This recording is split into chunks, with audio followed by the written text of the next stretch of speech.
நான் ஒரு பெண் கான்ஸ்டபிள். இரவு நேரத்தில் ஸ்கூட்டரை ஓட்டிக்கொண்டு அந்த ஒத்தையடி பாதை வழியாகத்தான் செல்ல வேண்டும். அப்படி நான் தனிமையில் செல்லும் போது 4 குடிகாரர்கள் எனது வழியை மறித்து கொண்டு நின்றனர். நான் பயந்து போய் சற்று தூரத்தில் எனது ஸ்கூட்டரை நிறுத்திக் கொண்டேன். அதில் ஒருவன் மட்டும் நடந்து என் அருகில் வந்தான். என் பெயர் கார்த்திகா. நான் எங்கள் ஊரில் இருக்கும் காவல் நிலையத்தில் கான்ஸ்டபிள் வேலை பார்த்து வருகிறேன். எனக்கு எங்க ஊரில் இருக்கும் ஒரு பணக்கார பையனுடன் 6 மாதத்திற்கு முன்புதான் திருமணம் ஆனது. அவர்கள் மிகவும் பணக்காரர்கள் என்பதால் எங்களது திருமணம் ஊரே கண் வைக்கும் அளவுக்கு மிகவும் கோலாகலமாக கொண்டாடப்பட்டது. திருமணத்திற்கு பிறகு நான் காவல் நிலையத்தில் கான்ஸ்டபிளாக வேலை செய்வது என் கணவனுக்கு சுத்தமாக பிடிக்கவில்லை. காவல் நிலையத்தில் உயர்ந்த அதிகாரியாக வேலை பார்த்தால் தான் நம் குடும்பத்துக்கு கௌரவமாக இருக்கும். அதனால் அந்த வேலையை நீ விட்டுவிடு என்று அடிக்கடி கூறிக்கொண்டே இருந்தார். என்னுடைய மாமனார் மாமியார் இப்போது எங்களுடன் இல்லை. எங்கள் இருவருக்கும் திருமணம் ஆன உடனே எங்களை ஒரு தனி வீட்டில் வைத்து விட்டனர். அதுவும் அவர்களுடைய சொந்த வீடு தான். அதில் கீழ் ஒரு வீடும் மேல் ஒரு வீடும் இருக்கிறது. நாங்கள் இப்போது மாடியில் இருக்கும் வீட்டில் தங்கி இருக்கிறோம். என்னுடைய கணவர் வீட்டில் காசு பணம் நிறைய இருப்பதால் என்னுடைய கணவர் இந்த வேலைக்கும் செல்லவில்லை. ஆனால் அவர் சொந்தமாக தொழில் செய்து வருகிறார். நான் தினமும் வேலைக்கு சென்று விட்டு இரவு நேரத்தில் தான் வீட்டிற்கே வருவேன். ஆனால் அவருக்கு அப்படி இல்லை. அவர் எப்போது வேண்டுமானாலும் வீட்டிற்கு வரலாம். இல்லாவிட்டால் வேலைக்கே போகாமல் வீட்டிலும் இருக்கலாம். அவருடைய சொந்த தொழில் என்பதால் வெளியே செல்லாமல் பல நேரங்களில் அவர் வீட்டில் தனியாகவே இருப்பார். நாங்கள் தங்கி இருக்கும் வீட்டிற்கும் கீழே இருக்கும் வீடு இப்போது சும்மாவே தான் இருந்தது. எங்களுக்கு அங்கே யாரையாவது தங்க வைத்தால் நன்றாக இருக்கும் என்று இருவரும் எண்ணிக்கொண்டிருந்தோம். ஆனால் தனியாக இருக்கும் ஆண்களுக்கு கொடுக்காமல் குடும்பமாக இருக்கும் நபர்களுக்கு தான் வீட்டை கொடுக்க வேண்டும். இல்லாவிட்டால் பெண்கள் மட்டும் தனியாக வந்து வீட்டை கேட்டால் கொடுக்கலாம் என்ற நோக்கத்தில் இருந்தோம். ஏனென்றால் ஆண்கள் மட்டும் தனியாக இருந்தால் அவர்கள் குடித்துவிட்டு ஏதாவது பிரச்சனை செய்வார்கள். அது நமக்கே பிரச்சனையாகிவிடும். அவர்களுக்கு மட்டும் வீட்டை தராமல் மற்றவர்களுக்கு தரலாம் என்று தரவரிடம் வீட்டிற்கு ஆள் பார்க்க சொல்லி இருந்தோம்.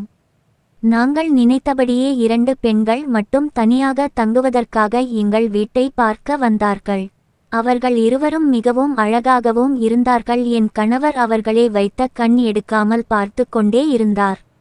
நான் அதை பெரிதாக எடுத்து கொள்ளவில்லை. அவர்களை எங்கள் இருவருக்கும் மிகவும் பிடித்து போய்விட்டது.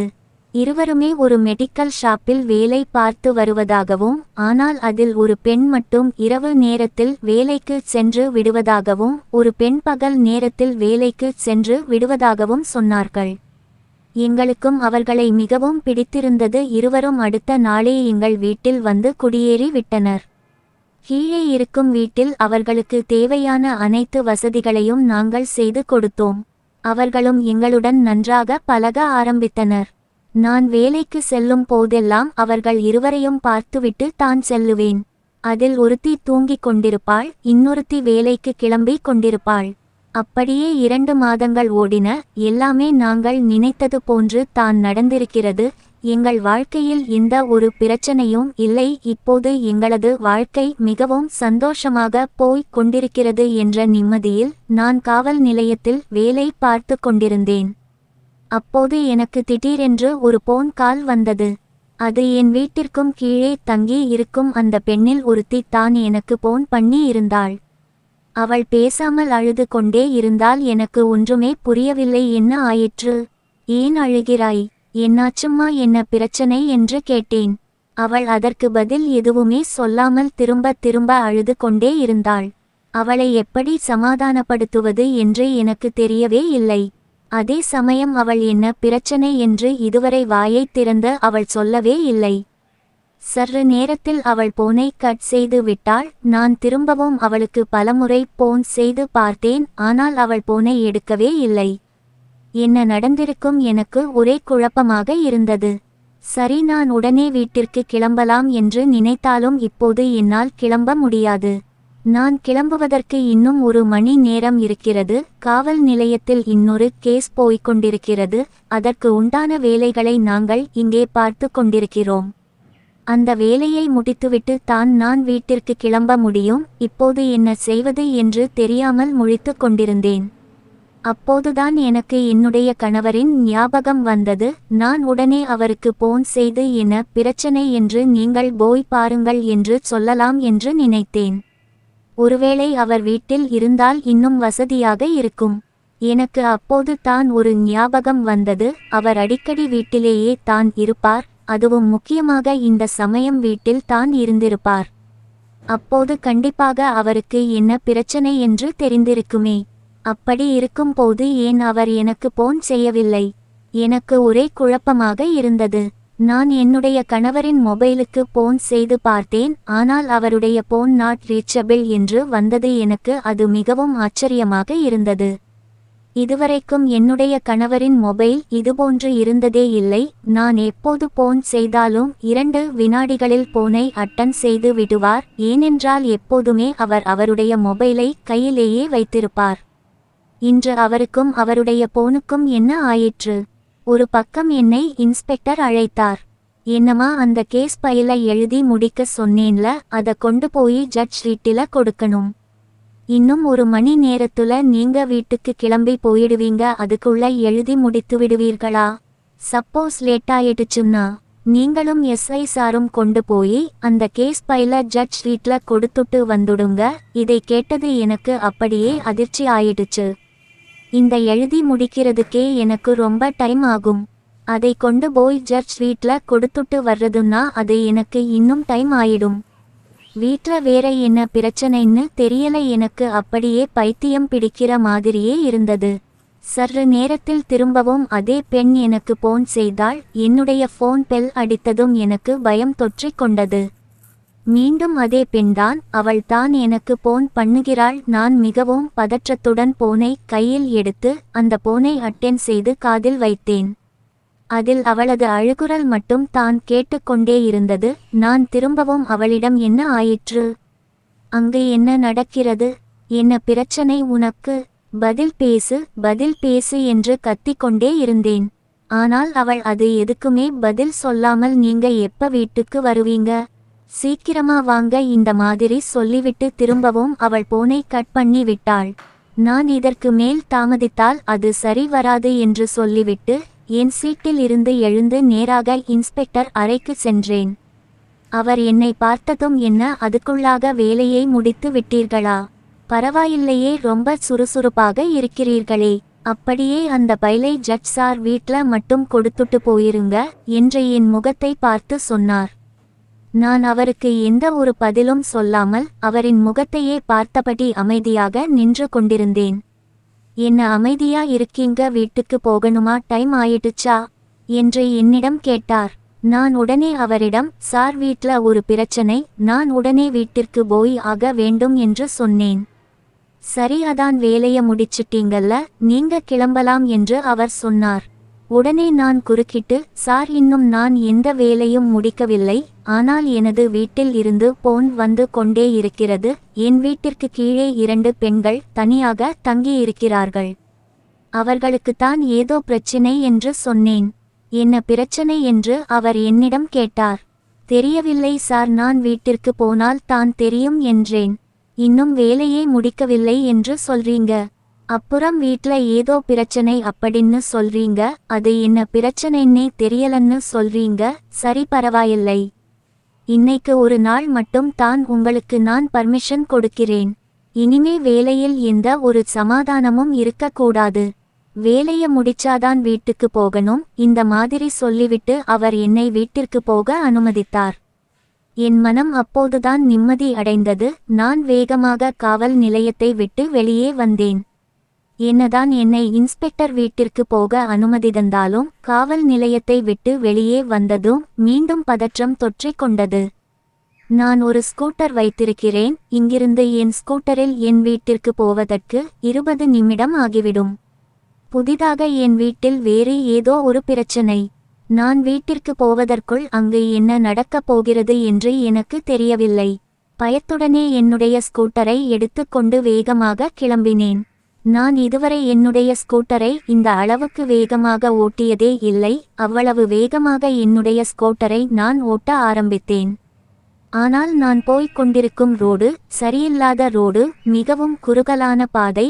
அது ஒரு ஒத்தையடி பாதை போன்று தான் இருக்கும்.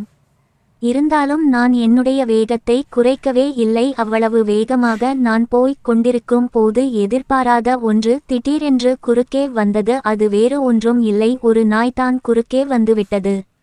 நான் தினமும் அந்த ரோட்டில் தான் போவேன். அப்போது நான் மிகவும் கண்ட்ரோலாக பொறுமையாக என்னுடைய ஸ்கூட்டரை ஓட்டி செல்வேன். அப்போதெல்லாம் எனக்கு இப்படி ஒரு சம்பவம் நடந்தது இல்லை. ஆனால் நான் இப்போது வேகமாகவும் மிகவும் அவசரமாக சென்று கொண்டிருக்கும் போது தான் இந்த மாதிரி எல்லாம் நடக்கும். நான் எதிர்பார்க்கவே இல்லை. அந்த நாய் திடீரென்று குறிக்க வந்தவுடன் நான் என்னுடைய ஸ்கூட்டரில் உள்ள பிரேக்கை பிடிப்பதா இல்லை ஸ்கூட்டரை திருப்புவதா ஒன்றுமே புரியவில்லை. லேசாக என்னுடைய ஸ்கூட்டரை திருப்பினேன். நான் மிகவும் வேகமாக சென்று கொண்டிருந்ததால் அப்படியே சறுகிக்கொண்டு பொத்தென்று கீழே விழுந்தேன். ஆனால் அந்த வழி மிகவும் குறுகிய பாதை, 2 பக்கங்களும் செடியாகவும் ஃபுல் தரையாகவும் தான் இருக்கும். விழுந்தவுடன் எனக்கு அங்கேயே மயக்கம் வந்துவிட்டது போன்று இருந்தது. எதுவாக எழுந்து அந்த புல்லின் மீது அமர்ந்தேன். உடம்பில் ஏதாவது காயம் இருக்கிறதா என்று கை கால்களை தொட்டு தொட்டு பார்த்தேன். அது ஒரு புல்தரை என்பதால் காயம் எதுவும் இல்லை. ஆனால் எனது கால் முட்டியில் மட்டும் ஒரு சிறிய முள் குத்தி இருந்தது. அந்த முல்லை மெதுவாக எடுத்து போட்டுவிட்டு காலை நன்றாக துடைத்தேன். பிறகு எழுந்து என்னுடைய கையையும் கால்களையும் உதற ஆரம்பித்தேன். நான் எழுந்து நின்றாலும் எனக்கு எதுவும் உடம்பில் தெம்பு இல்லாதது போன்று இருந்தது. ஏன் என்றால் நான் காலையிலிருந்து காவல் நிலையத்தில் வேலை செய்துவிட்டு அவசரமாக வேறு வீட்டிற்கு சென்று கொண்டிருக்கிறேன். இவ்வாறு திடீரென்று கீழே விழுந்தவுடன் எனக்கு ஒரு மாதிரியாக இருந்தது. பேசாமல் இங்கேயே அமர்ந்து விட்டு செல்லலாமா என்று நினைத்தேன். ஆனால் எனக்கு அப்போதுதான் நினைவுக்கு வந்தது, வீட்டில் அந்த பெண்களுக்கு ஏதோ ஒரு பிரச்சனை. என் கணவன் வேறு போனை அட்டெண்ட் செய்யாமல் இருக்கிறார். அதனால் நான் உடனே வீட்டிற்கு சென்றாக வேண்டும். இதை அனைத்தையும் மனதில் வைத்து கொண்டு கீழே விழுந்து கிடந்த அந்த ஸ்கூட்டரை நிமிர்த்தினேன். ஸ்கூட்டருக்கும் எந்த ஒரு அடியும் படவில்லை. பரவாயில்லை என்று நினைத்து கொண்டு ஸ்கூட்டரை ஆன் செய்து இப்போது மெதுவாக ஓட்டத் தொடங்கினேன். சற்று தூரத்திலேயே பாதையில் ஒரு 4 குடிகாரர்கள் நின்று கொண்டிருந்தார்கள். பயத்தில் எனக்கு என்ன செய்வது என்றே தெரியவில்லை. நான் சுற்றி முற்றி பார்த்தேன், யாரும் அங்கு இருக்கிறார்களா என்று. யாருமே இல்லாத நடுக்காடு போன்று இருந்தது அந்த இடம். இன்றைக்கு நமக்கு ஏதோ நேரம் சரியில்லை. இத்தனை நாள் நடக்காத அத்தனை விஷயங்களும் இன்றைக்கு நடந்து கொண்டிருக்கிறது. இதுவரை இந்த குடிகாரர்களை இந்த இடத்தில் நான் பார்த்ததே கிடையாது. அதேபோன்று இவ்வளவு நாள் நான் வண்டி ஓட்டி வருகிறேன், கீழே விழுந்ததும் கிடையாது. இன்று அனைத்தும் ஒரே நாளில் நடந்து கொண்டிருக்கிறது. நான் ஸ்கூட்டரை விட்டு கீழே இறங்காமல் அதிலேயே அமர்ந்து கொண்டு அவர்களை பார்த்து கொண்டிருந்தேன். அப்போது அவர்களில் ஒருவன் மட்டும் என்னை நோக்கி நடந்து வந்தான். நான் அவனை பார்த்து மிகவும் பயந்து விட்டேன். ஸ்கூட்டரில் அமர்ந்து கொண்டே என் கால்களை வைத்து நகர்த்தி ஸ்கூட்டரை பின்னோக்கி தள்ள ஆரம்பித்தேன். இப்போது அவன் வேகமாக வந்து என் பக்கத்தில் நின்றான். நான் பயந்தபடி, என்ன ஆச்சு? உங்களுக்கு என்ன வேணும்? என்னை ஏன் வழியை மறைக்கிறீங்க? இந்த மாதிரி கேட்டேன். அவன் அப்போது என்னிடம் பேச ஆரம்பித்தான். எம்மா, கொஞ்ச தூரத்துல நீ தான் கீழே விழுந்துட்டியா? ஏதோ பயங்கரமா சத்தம் கேட்டுச்சு. வண்டில பார்த்து வரமாட்டியா? டெய்லி நீ இந்த வழியாதானே போற? ரோடு ஏற்கனவே ரொம்ப சின்னதா இருக்கு. இந்த ரோட்டுல இவ்வளவு வேகமா போற போலீஸ்காரி தானே நீ? நீயே வண்டியை வேகமாக ஓட்டிட்டு போனீங்கன்னா மத்தவங்க எல்லாம் வண்டியை எப்படி ஓட்டுவாங்க?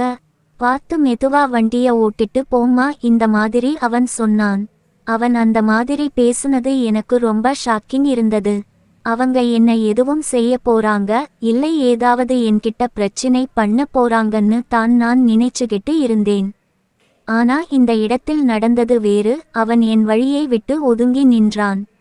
நான் அவனை பார்த்து கொண்டேன். திரும்பவும் ஸ்கூட்டரில் வேகமாக புறப்பட்டேன். கடைசியாக அந்த பெண் எனக்கு போன் செய்து 1 மணி நேரத்துக்கு மேலேயே இருக்கும். அங்கே என்ன நடந்திருக்கும்? ஏதாவது ஒரு எமர்ஜென்சியாக இருக்குமோ? எனக்கு ஒன்றும் தெரியவில்லை. மனதில் கண்டதை போட்டு யோசித்து கொண்டே ஆக்சிலேட்டரை வேகமாக திருவிக் கொண்டு சென்றேன். சற்று நேரத்தில் நான் வேகமாக என் வீட்டையும் சென்று அடைந்தேன். ஆனால் என் வீட்டிற்கு போவதற்கு முன்னர் என் வீட்டில் நிறைய பேர் நின்று கொண்டிருப்பதை கண்டேன். அது எனக்கு மிகவும் பதற்றத்தை அதிகப்படுத்தியது. எதற்காக இவ்வளவு பேர் நம் வீட்டின் முன்பு நிற்கிறார்கள்? பிரச்சனை மிகவும் பெரிதாக இருக்குமோ? எனக்கு ஒன்றுமே விளங்கவில்லை. தலையை சுற்றியது போன்று இருந்தது. நான் என்னுடைய ஸ்கூட்டரை ஓரமாக வைத்துவிட்டு இறங்கி நடக்க ஆரம்பித்தேன். அப்போது என் கீழ் வீட்டில் உள்ள 2 பெண்களும் வேகமாக ஓடி வந்து என்னை கட்டி அணைத்து கொண்டு அழ ஆரம்பித்தனர். எனக்கு இது இன்னும் பதட்டத்தை அதிகப்படுத்தியது. நான் உடனே அவர்களிடம், உங்களுக்கு என்ன ஆயிற்று? எதுவும் பிரச்சனையா? நீங்க நல்லா இருக்கீங்களா? இந்த மாதிரி எல்லாம் அவர்களிடம் கேள்வி கேட்கத் தொடங்கினேன். பிறகு எதற்காக இவ்வளவு பேரும் நம் வீட்டில் முன்பு நிற்கிறார்கள்? யாராவது என்ன நடந்தது என்று சொல்லுங்கள் என்று கேட்டேன். அப்போது பக்கத்து வீட்டுக்காரர் அந்த விஷயத்தை என்னிடம் சொன்னதும் நான் அதே இடத்தில் விழுந்து மயங்கி விட்டேன். என்னை எல்லாரும் முகத்தில் தண்ணீர் தெளித்து எழுப்ப ஆரம்பித்தனர். ஆனால் எனக்கு மயக்கம் தெளியவில்லை. திரும்பவும் முயற்சி செய்து அவர்கள் என் முகத்தில் நிறைய தண்ணீர் தெளித்து எழுப்பி விட்டனர். நான் இப்போது திடீரென்று மயங்கி விழுந்ததற்கு காரணம், என்னுடைய கணவர் ஒரு ஆக்சிடென்ட்டில் இறந்துவிட்டார் என்று அந்த பக்கத்து வீட்டுக்காரர் சொன்னார். மயக்கத்தில் இருந்து எழுந்த நான் 2 கைகளையும் வைத்து தலையில் அடித்து கொண்டு அழக ஆரம்பித்தேன். இங்கே கூடி நின்றவர்களும் அந்த 2 பெண்களும் என்னை சமாதானப்படுத்துவதற்கு முயற்சி செய்தனர். மேலும் அவர்களும் என்னுடன் சேர்ந்து அழுது கொண்டிருந்தனர். பிறகு என் கணவருடைய நண்பர் என் கணவரை அரசு மருத்துவமனையில் உள்ள மார்ச்சோரியில் வைத்திருப்பதாகவும் அங்கே சென்று பார்த்து வரலாம் என்று என்னை ஆட்டோவில் ஏற்றிய அழைத்துச் சென்றார். என் கூடவே என் தெருவில் உள்ள சிலரும் அந்த பெண்களும் வந்தனர். அங்கே என்னையும் என் கணவருடைய நண்பரையும் இன்னும் ஒரு சிலரை மட்டுமே உள்ளே செல்வதற்கு அனுமதித்தனர். ஆனால் என் கணவர் அப்படியே ஒரு நிலையில் இருப்பதை என்னால் பார்க்க முடியாது. அதனால் நான் உள்ளே செல்லும்போதே மிகவும் அழத் தொடங்கினேன்.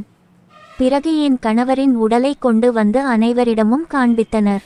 ஆனால் அவரது முகத்தை எங்களால் பார்க்க முடியவில்லை. ஏனென்றால் அந்த ஆக்சிடென்ட் என்னுடைய கணவரின் முகம் சிதைந்து விட்டது. ஆனால் அவருடைய உடலை பார்க்கும்போது என்னுடைய கணவர் தான் என்பதை நான் உறுதி செய்தேன். மேலும் அங்கிருந்தவர்கள் என்னுடைய கணவரின் செல்போனை என்னிடம் கொடுத்தார்கள். உங்கள் கணவர் ஆக்சிடென்ட் ஆன இடத்தில் கிடைத்த செல்போன் என்று கொடுத்தார்கள். அதை பார்த்ததும் எனக்கு இன்னும் அழுகை அதிகமாக வந்தது. பிறகு அங்கு இருப்பவர்கள் என்னை வெளியில் அழைத்து வந்து விட்டார்கள். மேலும் இனிமேல் இங்கு இருக்க கூடாது, அனைவரும் வீட்டிற்கு செல்லுங்கள் என்றும் சொல்லிவிட்டார்கள். ஏனென்றால் இன்றைய பிரேத பரிசோதனை முடிந்ததற்கு பிறகு நாளை உங்களுடைய கணவரை வீட்டுக்கு எடுத்து செல்லலாம் என்று சொல்லிவிட்டார்கள். நான் அழுது கொண்டே இருந்தாலும் என் மனதில் பல யோசனைகள் ஓடிக்கொண்டே இருந்தது. என்னுடைய கணவர் இன்று என்ன ஆடை உடுத்தி கொண்டு வெளியில் சென்றார். அது மட்டும் இல்லாமல் நானே காவல் நிலையத்தில் இருக்கிறேன். அப்படி இருக்கும்போது இங்கு என்ன ஆக்சிடென்ட் நடந்தாலும் எங்களுடைய காவல் நிலையத்துக்கு தகவல் வருமே. பிறகு ஏன் என்னுடைய கணவர் இறந்தது எனக்கு தெரியவே இல்லை. எனக்கு அது ஒரே குழப்பமாக இருந்தது. என்னை வீட்டிற்கும் கொண்டு போய் சேர்த்தார்கள். எங்களது பக்கத்து வீட்டுக்காரர்கள் என் அப்பா அம்மாவிற்கும் அவருடைய அப்பா அம்மாவிற்கும் தகவல் சொல்லிவிட்டனர். அனைவரும் இப்போது வந்து கொண்டிருக்கிறார்கள் என்றும் சொல்லிவிட்டனர். அங்கு அனைவரும் அழுது கொண்டே இருக்கும் போது திடீரென்று அனைவரும் அமைதியாகிவிட்டனர். அப்போது ஏதோ ஒரு குரல் எனக்கு கேட்டது போன்று இருந்தது. நான் மிகவும் அதிர்ச்சியில் திடீரென்று நிமிர்ந்து பார்த்தேன். அப்போது என் இதயமே வெடித்தது போன்ற இருந்தது. என் முன்னால் நிற்பது என்னுடைய கணவர் தான். அவரை பார்த்தவுடன் நான் திரும்பவும் மயக்கம் போட்டு கீழே விழுந்து விட்டேன். இது எப்படி நடந்தது? இது எப்படி சாத்தியம்? ஒன்றுமே விளங்கவில்லை. அனைவரும் அதிர்ச்சியில் அவரை திட்ட ஆரம்பித்தனர். அப்போதுதான் அவர் நடந்த விஷயத்தை விளக்க ஆரம்பித்தார். அவர் காலையில் நான் வேலைக்கு கிளம்பியதற்கு பிறகு எனக்கு 2 முறை போன் செய்தார். ஆனால் என்னால் அதை எடுக்க முடியவில்லை. அவர் தொழில் விஷயமாக வேறொரு ஊருக்கு செல்கிறேன் என்று சொல்வதற்காக எனக்கு போன் செய்திருக்கிறார்.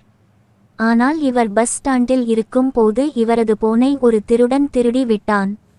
அவனும் பார்ப்பதற்கு என் கணவரை போன்றே இருந்திருக்கிறான். ஆனால் முகம் மட்டும் சற்று வேறு முகம். அதனால்தான் நான் என் கணவருக்கு போன் செய்யும்போது அவருடைய போன் நாட் ரீச்சபிளில் இருந்திருக்கிறது. என் கணவரும் எனக்கு தகவல் சொல்ல முடியாமல் அவர் வெளியூருக்கு சென்று விட்டார். அவரது கையில் போன் இல்லை. ஆனால் போனை திருடிய அந்த திருடன் பைக்கில் செல்லும் போது ஆக்சிடென்டில் இறந்து விட்டான். அதில் அவனது முகமும் சிதைந்து போனது. ஆனால் எனது கணவரின் போன் அவனிடம் இருப்பதினால் அங்கிருந்தவர்கள் இது அவனுடைய போன் தான் என்று நம்பிவிட்டனர். அரசு மருத்துவமனைக்கு போனவுடன் அனைவருக்கும் தகவலும் சொல்லி இருக்கின்றனர். அதனால்தான் இவ்வளவு குழப்பம் நடந்திருக்கிறது என்பது எனக்கு அப்போதுதான் புரிந்தது.